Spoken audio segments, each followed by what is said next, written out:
নমস্কার বন্ধুরা, অপর্ণার হেসেলে সবাইকে স্বাগত। আমরা যেভাবে রেগুলার মাছের ঝোল তৈরি করি সেরকম একটা ভিডিও আপনাদের সঙ্গে শেয়ার করব। কিন্তু এইভাবে তৈরি করলে খেতে কিন্তু অসাধারণ হয়। আর খুব অল্প মশলা দিয়ে পেঁয়াজ রসুন ছাড়া এইভাবে কিন্তু মাছের ঝোল তৈরি করতে পারেন।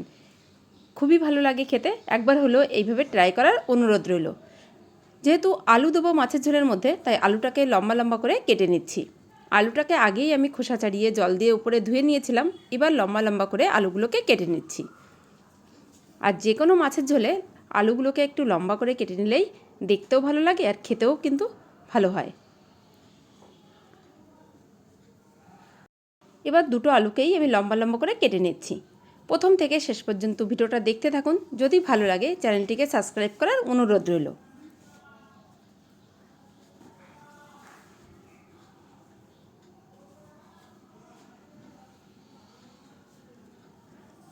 আলু দুটোকে লম্বা লম্বা করে কেটে নিলাম। এবার একটা বাটির মধ্যে জল নিয়ে সেই টুকরো করা আলুগুলোকে দিয়ে দিলাম। এবার আলুটাকে জল বদলে বদলে ভালো করে 2-3 বার ধুয়ে নেব।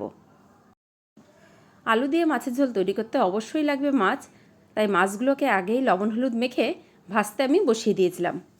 যেহেতু মাছটা ভাজা হতে একটু সময় লাগবে, তাই মাছটা এদিকে ভাজা হতে ছিল আর অন্যদিকে আমি আলুগুলোকে কেটে নিলাম। মাছটা আমার এদিকে ভাজা হয়ে গেছে। এবার আমি মাছগুলোকে তুলে নিচ্ছি। আর কড়াইয়ের মধ্যে যে এক্সট্রা তেলটা আছে, এই তেলের মধ্যে আমি রান্নাটা করে নেব। যেহেতু রেগুলার মাছের ঝোলের রেসিপি, খুব বেশি তেল মশলা না দিলেই ভালো হয়। ওই তেলের মধ্যে ফোড়নে আমি দিয়ে দিলাম গোটা জিরে আর একটা তেজপাতা। ফোড়নটা ভালোভাবে ভাজা হয়ে গেছে। এবার আলুগুলোকে দিয়ে দিলাম। ফোড়নের সঙ্গে আলুটাকে আমি ভেজে নিচ্ছি। আপনারা চাইলে আলুটাকে একটু আগে ভেজে তুলে নিয়ে তারপরেও ফোড়নের মধ্যে দিতে পারেন। আমি ফোড়নটাকে দিয়েই কিন্তু আলুগুলোকে ফোড়নের মধ্যেই একসঙ্গে ভেজে নিচ্ছি। মিডিয়াম টু লো ফ্লেমে আলুটাকে একটু কিছুক্ষণ ধরে ভেজে নেব। আর এই দিকে ভাজা হতে থাকবে আর অন্যদিকে একটা বাটি নিয়ে এর মধ্যে আমি কিছুটা মশলা অ্যাড করে নিচ্ছি। প্রথমেই দিয়ে দিলাম জিরে গুঁড়ো হাফ চামচ, ধনিয়া গুঁড়ো দিয়ে দিলাম হাফ চামচেরও কম, হাফ চামচ শুকনো লঙ্কার গুঁড়ো, হাফ চামচ দিয়ে দিলাম হলুদ গুঁড়ো। এবার অল্প জল দিয়ে মশলাটাকে একটু গুলে সাইডে আমি রেখে দেব। যেহেতু আমি গুঁড়ো মশলা ব্যবহার করছি, তাই মশলাটাকে একটু ভিজিয়ে রাখলে এর টেস্টটা কিন্তু ভালো হয়। এদিকে একটা টমেটো নিয়ে নিয়েছি। টমেটোটাকেও লম্বা লম্বা করে কেটে নেব।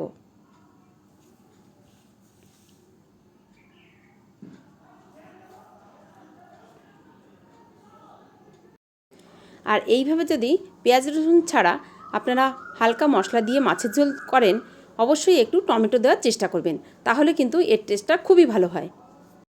টমেটোটাকে কেটে রেখে দিলাম সাইডে।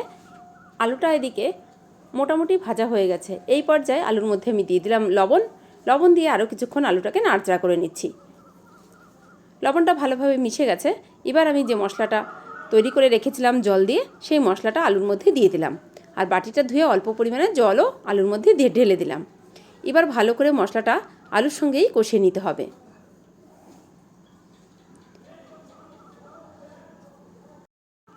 আমি যেহেতু গুঁড়ো মশলা ব্যবহার করেছি, তাই কিন্তু মশলাটাকে আলুর মধ্যে দিয়েই কষিয়ে নিচ্ছি। মশলাটা মোটামুটি কষানো হয়ে গেলে এর মধ্যে কেটে রাখা টমেটোর পিসগুলোও দিয়ে দিলাম। টমেটোর পিসগুলোকে দিয়েও আলুটাকে আরও কিছুক্ষণ কষিয়ে নেব। এইভাবে কষাতে কষাতে যখন দেখবেন নিচের সাইডে লেগে আসছে আর মশলাটা একদম ড্রাই হয়ে গেছে, তখন কিন্তু এর মধ্যে দিয়ে দিতে হবে গ্রেভির জন্য জল। আমি জলটাকে একটু বেশি পরিমাণেই দিয়ে দিলাম। যেহেতু একটু পাতলা মাছের ঝোল হবে, গ্রেভিটা অনেকটাই থাকবে, তাই জলের পরিমাণও কিন্তু বেশি দিলাম। আপনারা অবশ্যই আপনাদের পছন্দ মতন জল দিতে পারেন আর গ্রেভিটাকে রাখতে পারেন। আলুটা এদিকে সেদ্ধ হয়ে গেছে। এবার আমি ভেজে রাখা মাছের টুকরোগুলো দিয়ে দিলাম। আমি এখানে রুই মাছ ব্যবহার করেছি। আপনারা যে কোনো মাছ দিয়ে একইভাবে মাছের ঝোল তৈরি করতে পারেন। মাছটাকে দিয়ে ঝোলের মধ্যে একটু ডাবিয়ে দিলাম। এবার চিরা কাঁচা লঙ্কা ঝোলের মধ্যে দিয়ে দিচ্ছি, তাহলে কিন্তু ঝোলের মধ্যে কাঁচা লঙ্কার ফ্লেভারটা খুব ভালো আসে। এবার একটু আলতোভাবে নাড়াচাড়া করে নিচ্ছি। খুব জোরে জোরে নাড়াচাড়া করা যাবে না, তাহলে কিন্তু মাছটা ভেঙে যাওয়ার সম্ভাবনা থাকতে পারে। এবার আমি এর মধ্যে দিয়ে দেবো কিছু ধনেপাতা কুচি। আর ধনেপাতা কুচিটাকে দিয়ে ওভেনটাকে বন্ধ করে একটা পাত্রের মধ্যে আমি নামিয়ে নিচ্ছি। যে পাত্রে আমি মাছটা ভেজে রেখেছিলাম সেই পাত্রের মধ্যেই কিন্তু মাছের ঝোলটাকে নামিয়ে নিলাম। দেখুন কতটা পাতলা হয়েছে। দেখেই আপনারা নিশ্চয়ই বুঝতে পারছেন। আর খেতেও কিন্তু খুবই ভালো হয়। এইভাবে একবার ট্রাই করে দেখতে পারেন। আশা করি আপনাদের সকলের খুব ভালো লাগবে। প্রতিদিন পেঁয়াজ রসুন বা অতিরিক্ত মশলা দিয়ে মাছের ঝোল তৈরি না করে এইভাবে মাছের ঝোল করে খেয়ে দেখতে পারেন। আশা করি আপনাদের সকলের খুব ভালো লাগবে। ভিডিওটা দেখার জন্য অনেক অনেক ধন্যবাদ।